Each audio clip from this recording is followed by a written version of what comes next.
Hello, Leo, and welcome to your March 2025 tarot card reading. Okay, we got some cards that want to come out for you. We'll take both of these since they both really wanted to come out. So let's go ahead and get started for you for March. So we have two cards. It says the end of a tough cycle approaches and it's time to release negativity. I mean, the end of a tough cycle could be more on a macro scale, like a long period of time that has been difficult, or it could be a smaller element of time as well. And whatever kind of hardship or challenge you've been dealing with is likely coming to a close. You know, we do have Mars officially out of retrograde now, so that's a big deal. And the next time Mars comes into Leo, because remember, you were involved in that whole retrograde thing, right? Because he retrograded at 6 degrees of Leo, and then he moved back into Cancer. He'll still be in Cancer for all of March, but eventually he'll make his way back into Leo. And I think between now and then, over the next few months, between now and May, I think you're really going to start to feel forward motion on things that have felt quite stagnant for some time. And the creativity that you have, I'm not saying you've all been feeling stifled or anything like that, but if there has been any type of a creative block, I feel like now is a time where that stuff is really going to start to come through.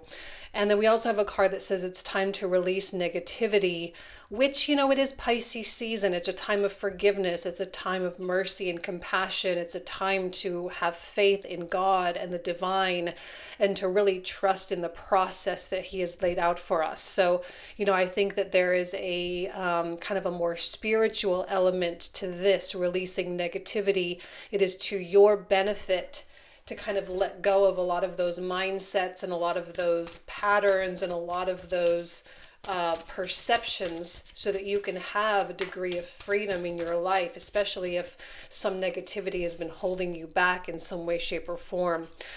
We have the antelope spirit, which says life is speeding up. And I would say, yes, it definitely is, with Mars now officially moving direct. But, you know, Mars isn't really the primary focus through March. We have a lot of other stuff going on, like Venus retrograde starting on March 1st, Mercury retrograde. We have a big eclipse in Virgo as well, which really speaks to kind of an alignment that happens. It's not always the easiest. Eclipses can kick our butts sometimes. But I think it's, you know, you're coming to an end of a tough cycle. Life is speeding up. So it feels like things are going to start moving finally, especially if you have felt like they have not been moving since like last October. Okay. So, all right. What else is coming through for Leo for March? Starting with the tarot, we have the Five of Swords, the Two of Coins, and Six of Wands. So the Five of Swords, I think, is this negativity here that you need to release, okay?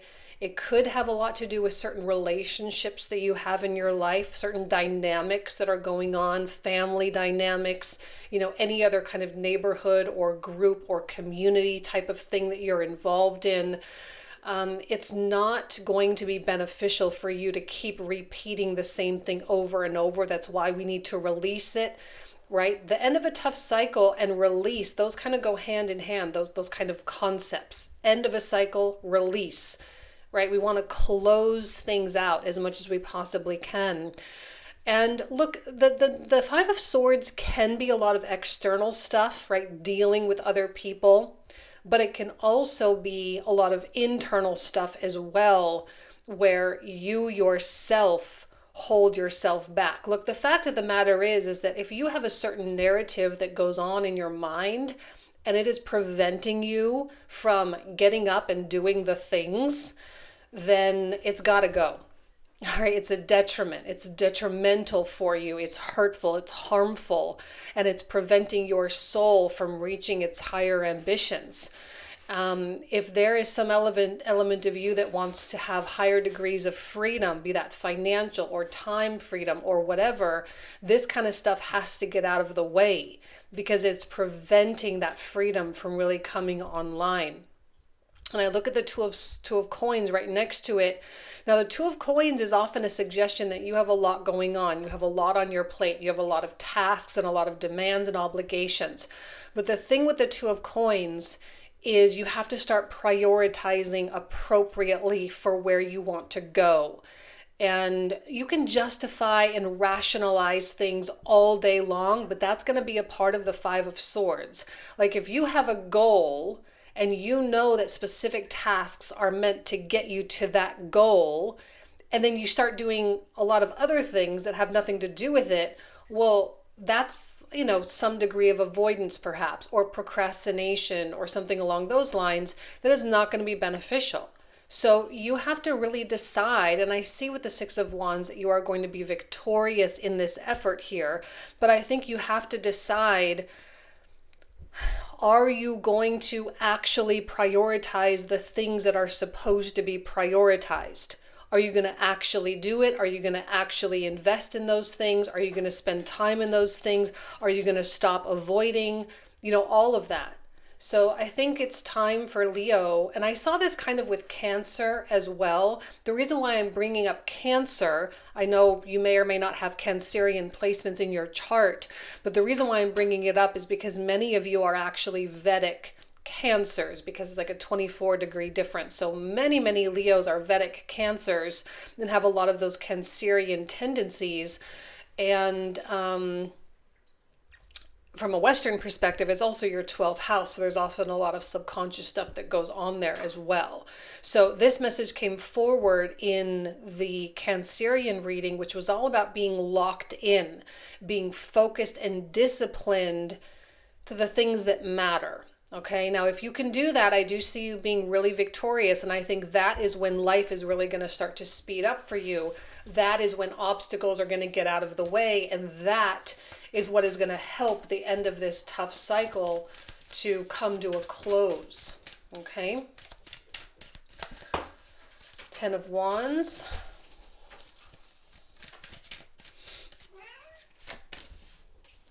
Eight of Cups. And we'll take those three for the last row. I think there's three there. And the Five of Cups. Okay, so now as we kind of make our way through to the middle of March. Oh, my fat cat decided to come. Hang on, that's Marmalade. As we make our way through the middle of March, I just want you to know that that's when the eclipse is. Okay, March 14th is when we have the big eclipse in Virgo, a total lunar eclipse. And the next day, on the 15th, is when Mercury stations retrograde. So it's going to be kind of a cluster of energy there. There's a little bit of a clustery kind of feeling there.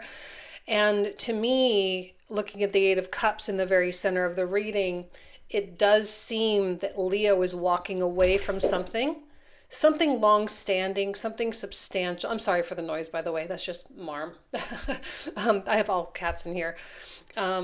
Walking away from something that matters to you, walking away from something that has been very well established, okay? But look, I look at the 10 of Wands as kind of a labor of love. This stuff, it's not without its purpose, this moving away.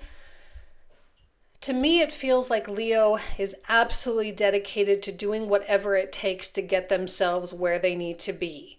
And there is a lot of commitment. There is a lot of dedication and loyalty to everything.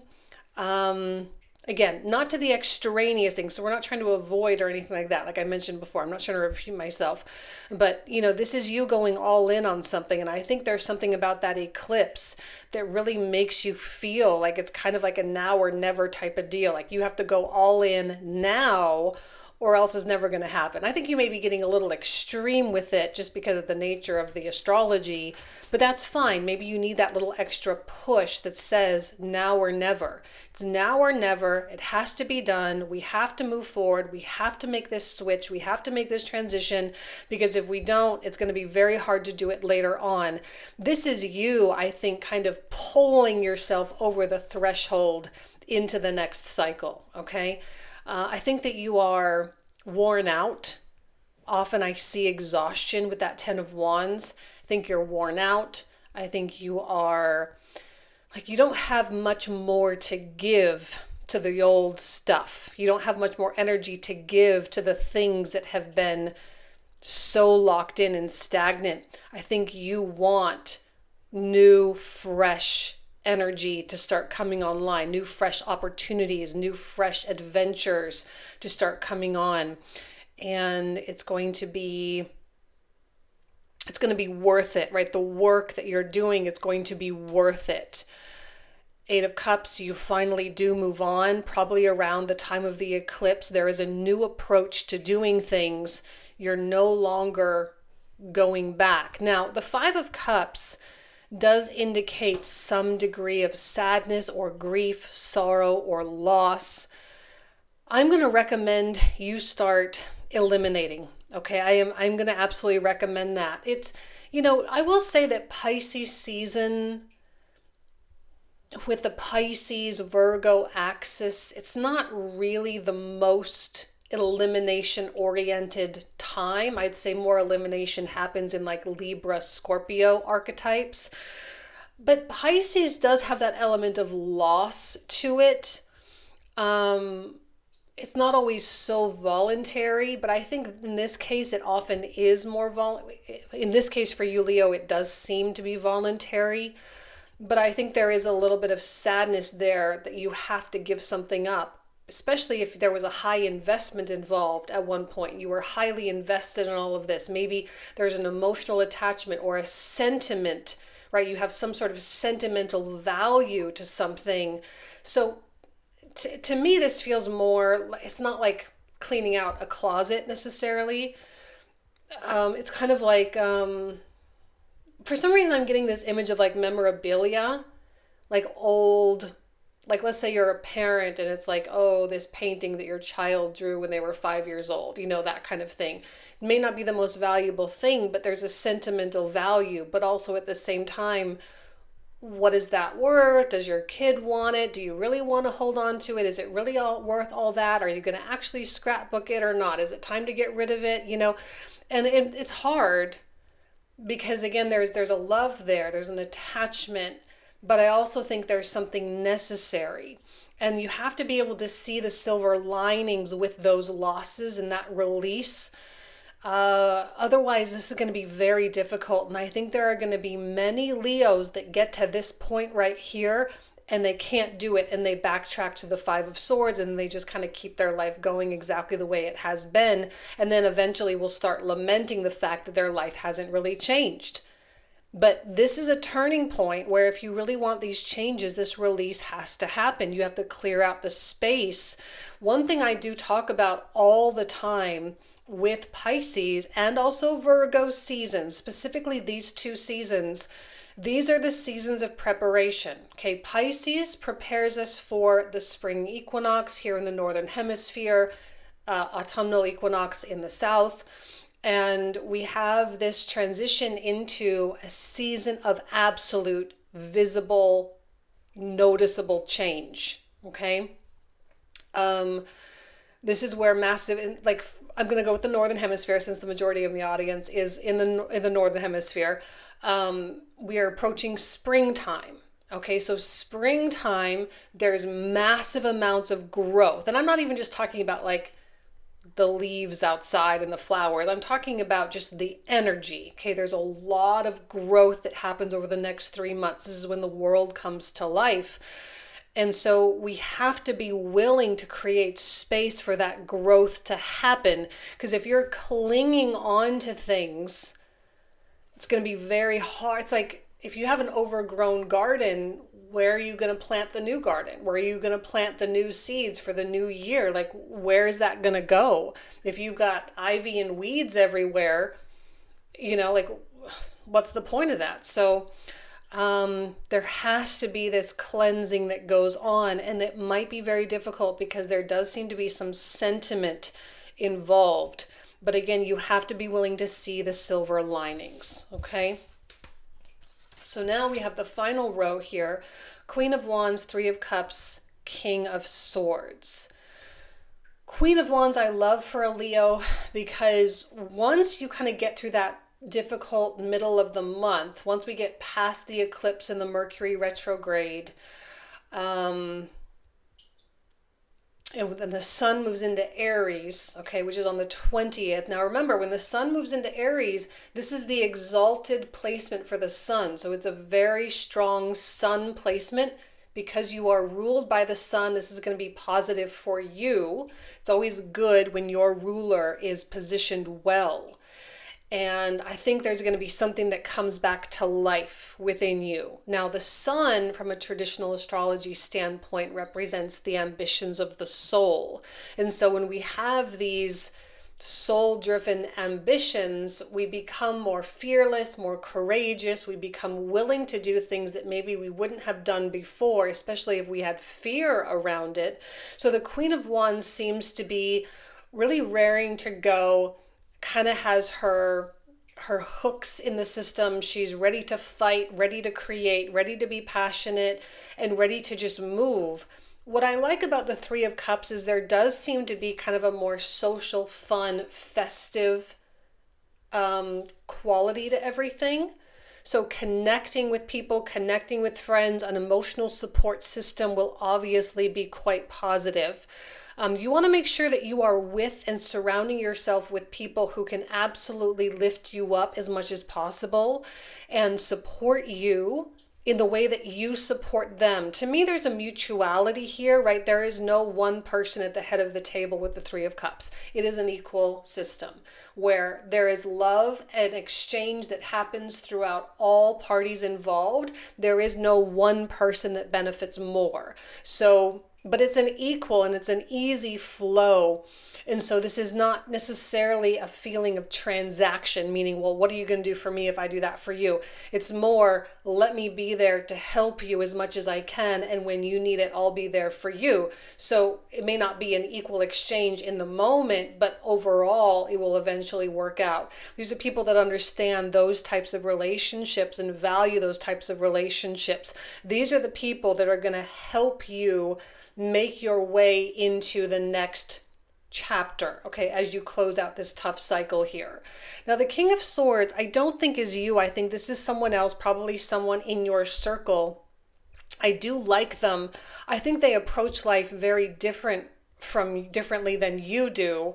They are more intellectual, perhaps more cautious, more scientific, more strategic, where I think you're more just like, let's just go, let's just live, let's make it happen, let's just do it. This person is like, well, let me think about it and then I'll do it. Now, don't get me wrong. This is still a king. It's a masculine energy, so they are more ambitious in that regard, but they are not going to do anything stupid. Okay, that's the thing I like about the King of Swords the most, is that if he's going to make a move, it's going to be the best move and it's going to be a good one and it's definitely going to work out for them. Now, they may be a little bit stubborn and a little bit rigid. It's a fixed energy, but in the long run, they do tend to make positive progress. So I like this person for you. We'll clarify and kind of see what comes through. I feel that this is someone that maybe you bounce ideas off of in this Three of Cups type of exchange. To me, I feel like right now the King of Swords is more your support. Okay, so this is more someone who's supporting you, even though, again, in the long run, it's probably a mutual thing. But I think you need support because right now you are the one doing some really hard things. And you're working very hard, you're balancing a lot, you're making some big life changes. And it's going to be important for you to have those positive influences around you to help you navigate, all right? This is someone that you can rely on to be truthful. And they love you and they will be truthful even if that truth is really hard to hear. And I think that's something that can absolutely enhance or establish trust with someone, because we don't get that every day. We don't always get the people who are willing to hurt our feelings for the sake of truth to help us.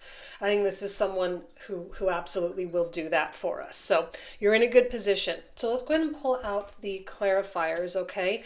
So we're going to take a look. We're going to open all these up. We're going to talk for another 25 to 30 minutes about all these cards. 3 additional cards per card, so a total of minimum 27. And we'll kind of go from there. So if you want to join for the comprehensive reading where we cover all of that, you are welcome. The link will be in the description box in the comment thread down below. All right, so let's take a look at this Five of Swords. What else does Leo need to know about their Five of Swords? We have the Death card. I'm really happy to see that with the Fool and the World. We have Three of Swords, Queen of Coins, the Hierophant,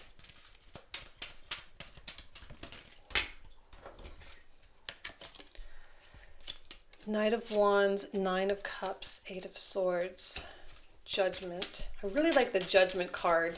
It's been coming out not a lot, but I think enough that it's kind of creating a theme throughout these zodiac readings.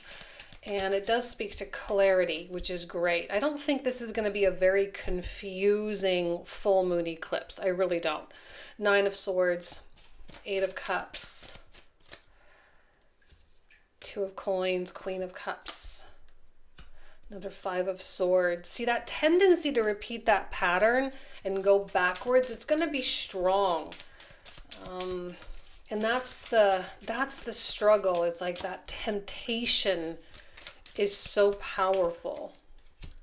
Six of Coins, Ten of Wands, Strength, the Sun, beautiful. I love that for Aries season. Knight of Swords, Ten of Coins, an Emperor. See, I had a feeling that was a really good influence there. And Three of Wands. All right, Leo, so this is where we're going to pick up in the comprehensive. So if you want to join, you are more than welcome. Thank you all so much. You guys know I love you. I hope you have an amazing March, and I'll talk to you soon. Take care.